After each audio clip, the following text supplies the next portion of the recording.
بسم اللہ الرحمن الرحیم۔ آج پہلی بار پاکستان کا دشمن پاکستان کے خلاف سازش کرنے میں کامیاب ہو گیا۔ میچ شروع ہونے سے 10 منٹ پہلے میچ کینسل ہو گیا، بلکہ پوری سیریز ہی کینسل کر دی گئی۔ اس بات کا بدلہ لیا گیا پاکستان سے۔ فل پروف سیکورٹی ہونے کے باوجود پاکستان کو نقصان پہنچا کر کس ملک کا فائدہ ہوا؟ شائقین کرکٹ بلکہ پورا پاکستان تکلیف میں ہے۔ کون ہے جو اس وقت خوشیاں منا رہا ہے؟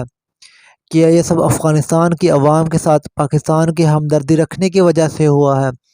کیا ایسا امریکہ کے کہنے پر ہوا ہے پاکستان کے ساتھ؟ ہندوستان کو 26 دن پہلے کیسے پتہ چل گیا تھا 20 اگست کو کہ نیوزی لینڈ کی ٹیم پر حملہ ہونا ہے؟ کیا سیکورٹی رسک والے اس ڈرامے کو سامنے رکھ کر پاکستان کو فیٹف کے اجلاس میں مزید کچھ عرصے گرے لسٹ میں رکھا جائے گا؟ کون ہے جو ان سوالوں کے جواب دے گا؟